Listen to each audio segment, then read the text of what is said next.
and they volunteer to serve on the staff of a planetary prince for a whole dispensation.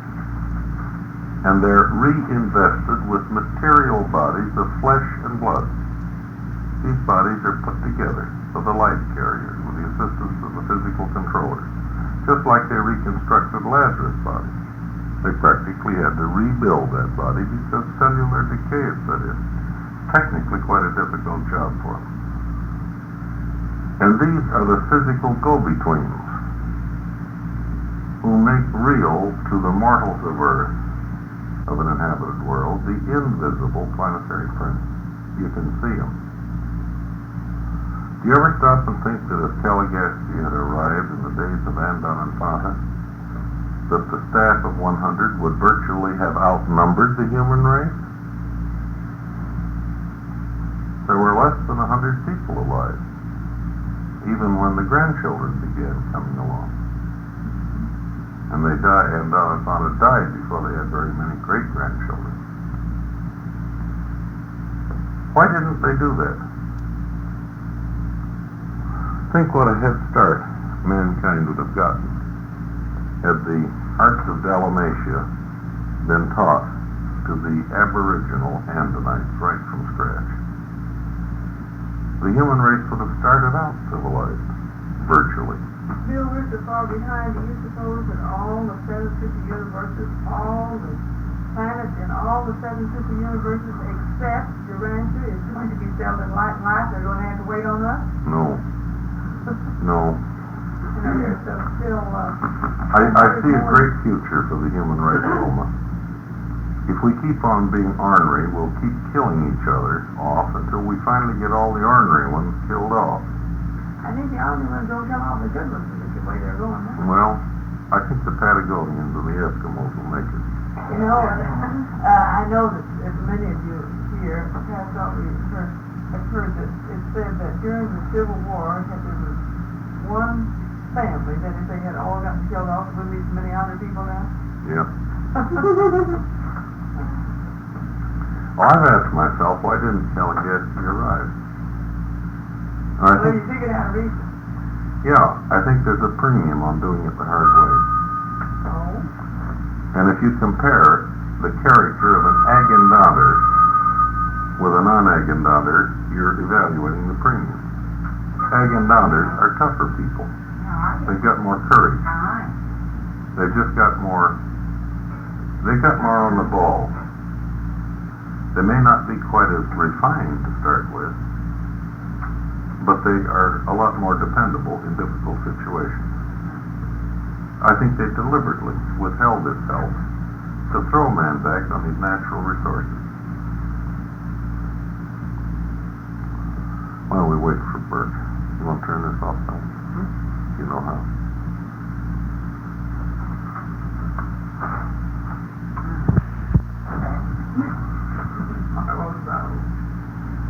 They go together. Yes, they do.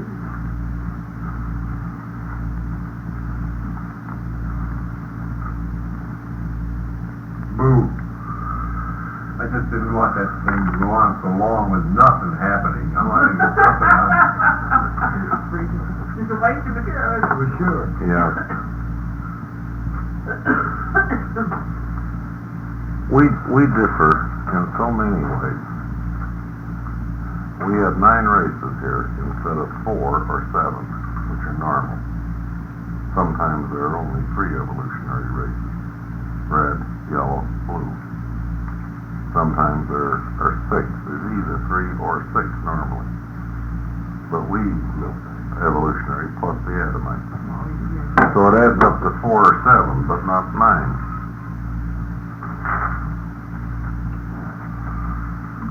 Our planetary prince came late.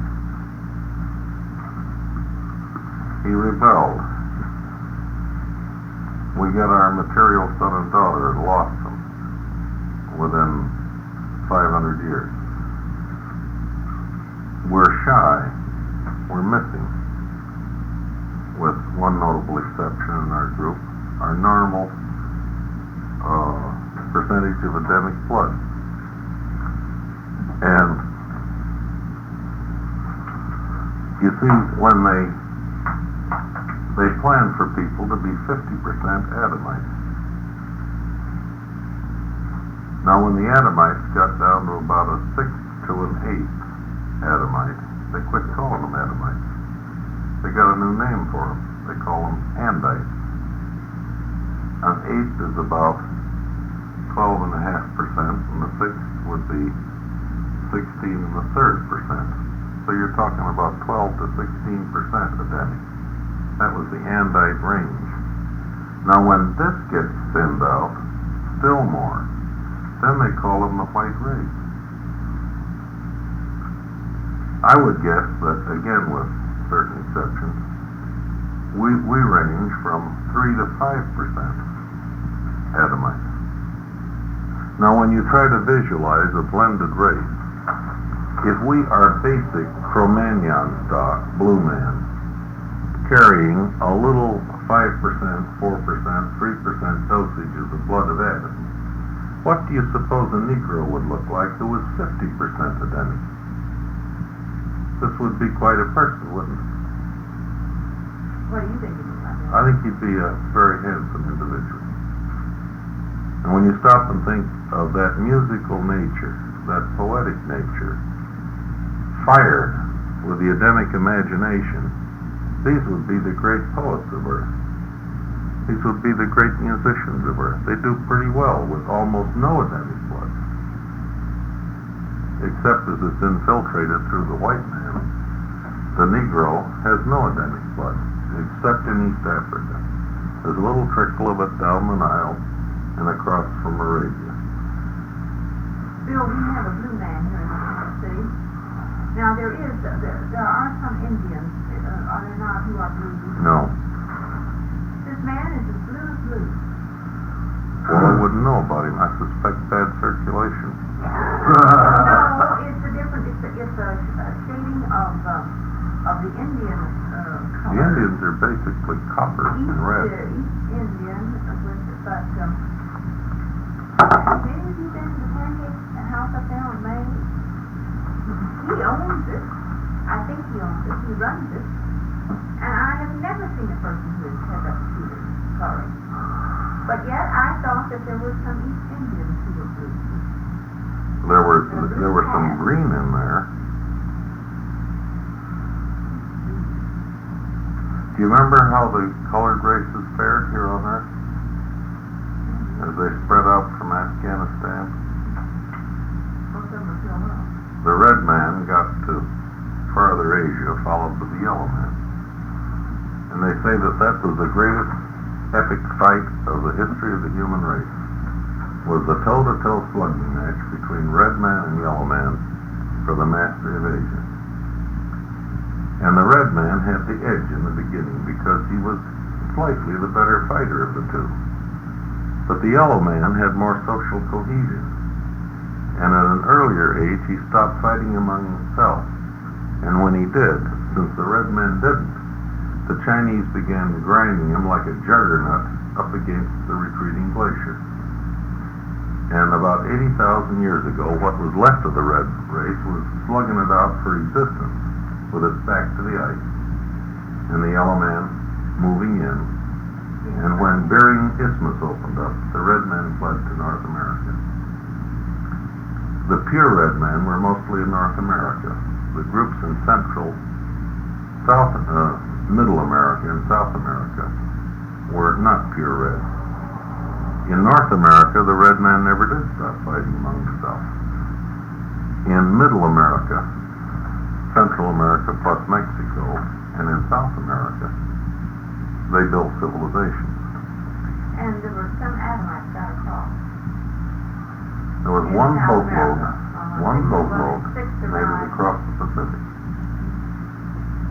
And no doubt they are the foundation of the builders of the marvelous Aztecs. Well, the Inca down in South America. Inca, yeah, Inca down there.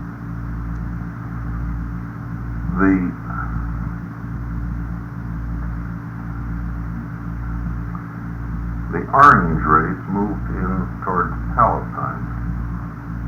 The green race split. Some got into southeastern Asia, There's some traces of them still there, but they're pretty well churned up and submerged. The green race western wing moved in after the orange men, slugged it out, and exterminated them. In turn, were flooded for the exodus of the indigo peoples, the black people, who were the last to move, and they moved pretty well down into Africa, although you find traces of them all across India, in through the East Indies, and as far as Australia.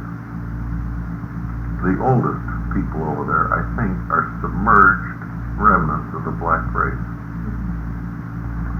The blue man moved to Europe and pretty much stayed there. He was the pre-Cro-Magnon race in Europe. And that's about the way things looked when the Adamites arrived. Set up the first garden, blew up its culture through a couple of mistakes, moved to the Tigris-Euphrates Valley, settled down there about 37,000 years ago, about 35,000 BC. And this is why everything seems to come out of the Fertile Crescent. And had I told you folks about the new discoveries at Jericho? Well, there's always been a big gap between the findings of archaeology and the teachings in the Blue Book. A tremendous gap. Because civilization is dated from, at the earliest, 5,000 BC, usually 4,000. Well, now at Jericho, in Palestine, they have done some digging. And it's been just like the atom bomb in archaeology. They suddenly jumped civilization back almost twice as far. And they've done this with radioactive carbon-14 dating. Otherwise, this poor digger over there would be laughed to scorn, but they can't laugh this carbon-14 dating off. Now, Toynbee writes this up in his volume 12. They've gone down to the late Pleistocene. This is almost 10,000 BC. And in the third level in Jericho, as far down as they go, on the third level from the bottom, there's a sudden change in culture. And mature pottery is suddenly introduced. And this is not primitive pottery, this is mature pottery. And archaeologists recognize this. So they know that near the bottom of Jericho, which is almost twice as old as anything they know anything about, suddenly people moved in there who came from some place that had a much older culture than Jericho. Jericho is the oldest that they found, and they know that there's something around there much older than Jericho. That's the first archaeological breakthrough that's really shattered it. Jericho may be dated as far back as 8,000 or 9,000 BC, and they know that there's something in the Near East that's a lot older than Jericho because this pottery had to grow up somewhere. This is the first reach back towards the time scale of the Blue Book. Can you see them someday going by what the book tells us about the Garden of Eden, going out in, as they're doing down here in the Gulf of Mexico, and they can Could be. go down and see what they can find regarding the Could be.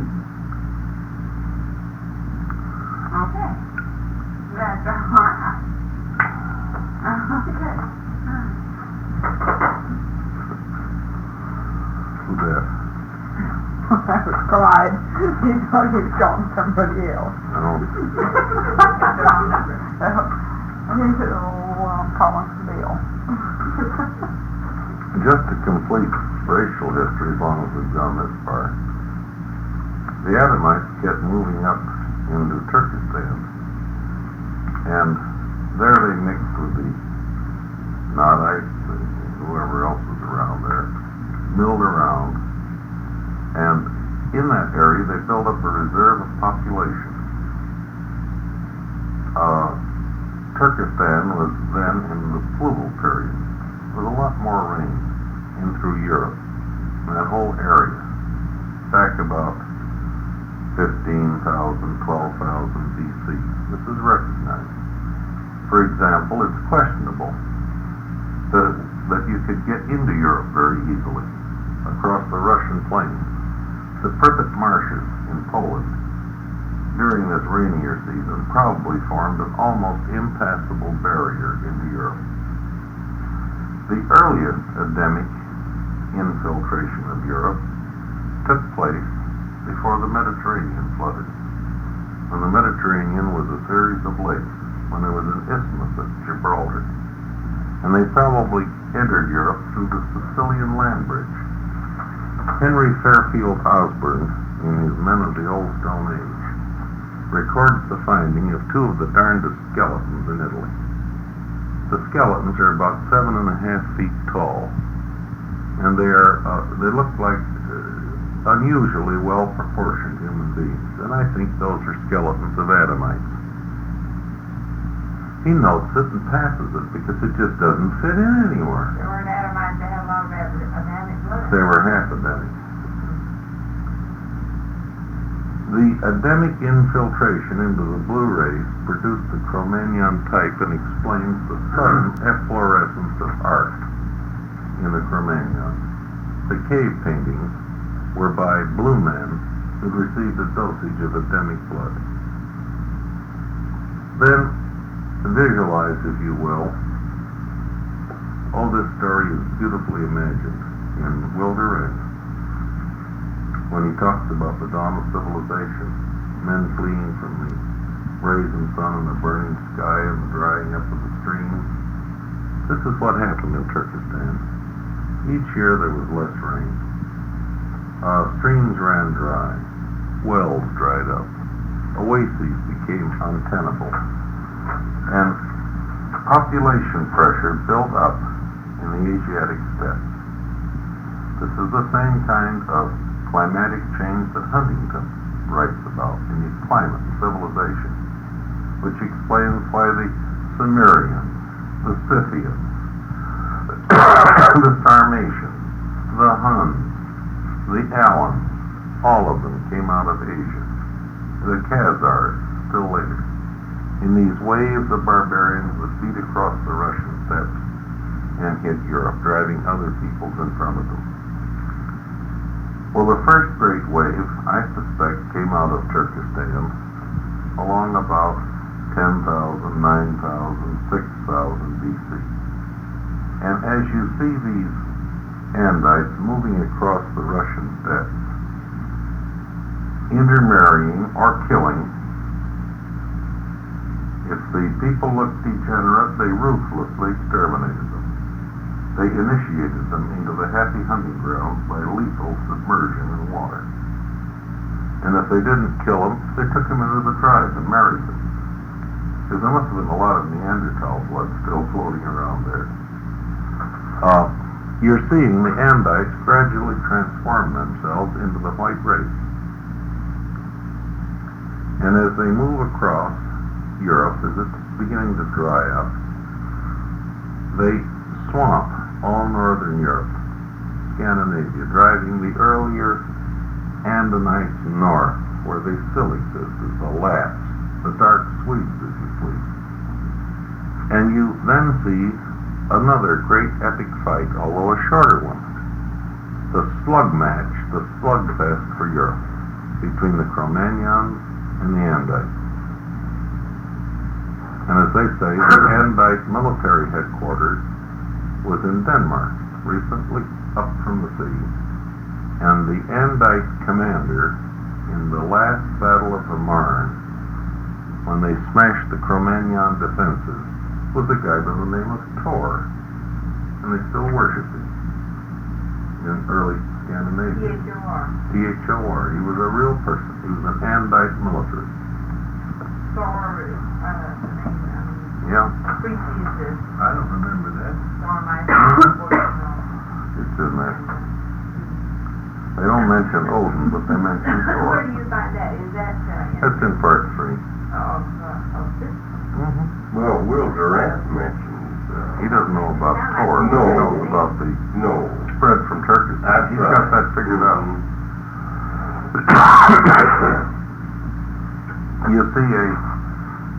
You see the gradual milieu in Europe that churns up the white man in Europe, and probably the Basques and possibly the Berber. Certainly the Basque was the last remnant of the pre-Andite or pre-white people, because their language doesn't fit anything. They're not Cro-Magnons because there's been too much intermarriage, but I bet a cookie, the Basque language is a non-white, a pre-white language that's residual in Europe. At the same time, there's a little bunch of them got into North China. Not so many in numbers, but just enough, bringing their artifacts, their painted pottery, to quicken Chinese civilization in the Shang dynasty in the big bend of the Yellow River. This is supposed to be a mythical dynasty, but in the last generation or so, they've dug down and they found the bronze castings and the porcelain. In the early Chinese writing, the Shang dynasty is not a myth. Bill, why are there so many languages in India? I'm coming to that. Some of these got to India. The gun on you. There's been wave after wave of invasion in India. India is the darndest melting pot in the world. Virtually every race has gotten to India in some measure. The earliest Andite invasions probably produced the Indus civilization, which has been dug up in Mohenjo-Daro and Harappa along the Indus River. And these people lived in comfort. These people were contemporary with Sumeria. They had inside plumbing and flush arrangements for sewage disposal. They not only had grandiose public buildings, they had very comfortable private dwellings. They moved on. The culture is broken. But this is the genesis of Dravidian or pre-Aryan civilization in India. And they entered into commercial intercourse with Sumeria and possibly Egypt. The Aryans came in 1,000, 2,000 years later and produced the final invasion of India. I think probably the last residue of the Andites in Central Asia was the eruption under the Mongols. And Genghis Khan was a gray-eyed individual and came from a gray-eyed tribe. This smells like Andite blood. And as it says, when the Andites lost the Pacific traditions of Eden, they became the most formidable militarists the world has ever seen.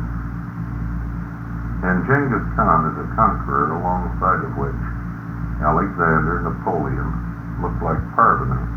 Genghis Khan had lieutenant generals working for him of the caliber of Napoleon, of the caliber of Robert E. Lee, of the caliber of Alexander and Caesar. You know, we're pretty conceited members of Western civilization, but when Genghis Khan surveyed the world and looked at the richness of China and the moth-eaten poverty of Europe, he picked China for his personal command, and he sent one of his lieutenants to knock off Europe at the same time. The Chinese were millionaires and the Europeans were still scrabbling. And the European defense against the Mongols is the most pathetic thing you've ever read of. The average European army outnumbered the Mongols and were totally outgeneraled by the Mongols. The Europeans didn't know that the Mongols were coming. The Mongols sat at Kiev in Russia under Subotai, who could neither read nor write, but whose scouts had scouted the entire peninsula of Europe, because as Subotai would look at it, Europe is not a continent, it's a peninsula of Asia. And from Kiev, Subotai launched a three-pronged attack. This is where Hitler learned the Keg und Kessel technique that he used against the Russians. He launched a three-pronged pincers movement against Budapest. And there were two more prongs of cavalry that covered the flanks. The northern Mongol cavalry skirted the Baltic. the southern Mongol cavalry skirted the Adriatic Sea. That's a complete envelopment of the European peninsula. One of his corps commanders was a day late, arriving in front of Budapest and was court-martialed for being 1 day late starting from Kiev. This was the synchrony they had.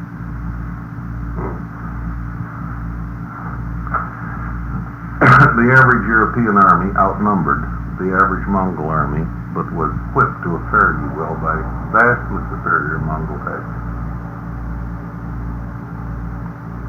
The European tradition is that the Mongols overwhelmed. The facts of the matter are the Mongols outfought them. Well, this is a long ways from planetary mortal ethics. So the story of Genghis has always fascinated me.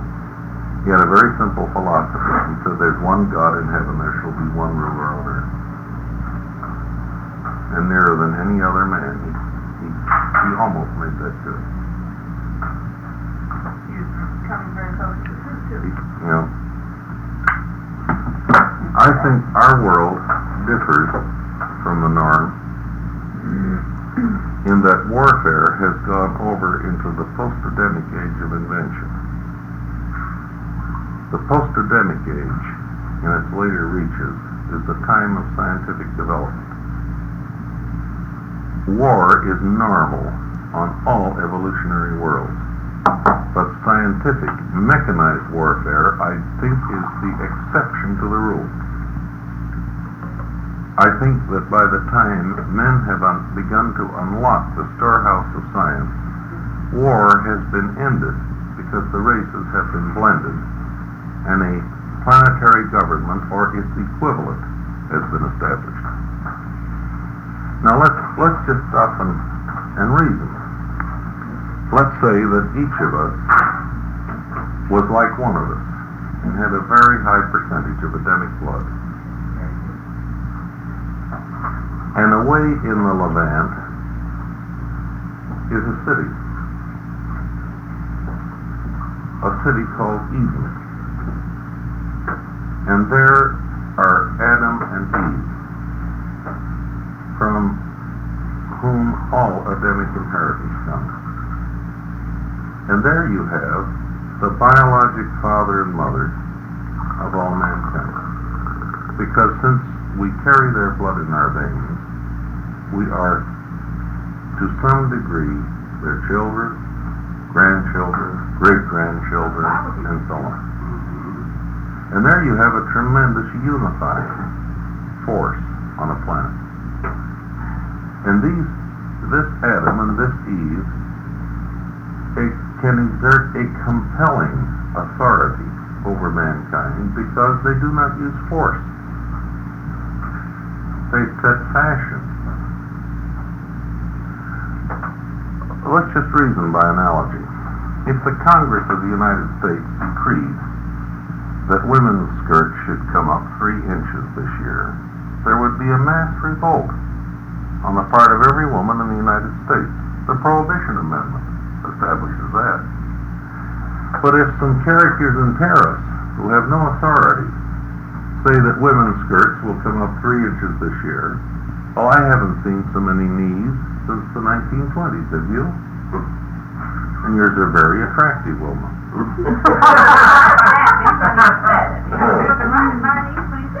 Certainly. Do you see how Well, much? I agree with it. Do you see how much more authority there is when you don't have power? When you set style. This is in the human race. Hollywood is the American court, the American equivalent of the British royal family. And the reason there can never be a Hollywood in England is because they have an official Hollywood. Well, I think the newspapers are trying to make something like that out of the Kennedy family. Yes, I think so. Present time. But that'll pass. Tired of the Kennedy family on the Yeah. newspapers, magazines.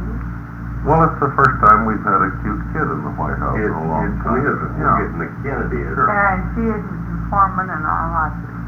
Now, I take the London Illustrated News, I wish they got that. and it's full of pictures of Margaret and the Duchess of Kent and Princess Alexandria. There's no room for movie actresses. I think ours are prettier and theirs are better cultured. But you see my point? These institutions articulate in society. And this is, I think, was the intended function of Eden. Eden is going to set the style in the world. And the fashions established by Adam and Eve, the ethics, the moral values, would have much more compulsion than if they had law behind them. In the same sense that Paris, Rome, will set a fashion. And I've had a dressmaker in our house taking stuff off clothes skirts for 2 weeks. You know, I got a De Niro on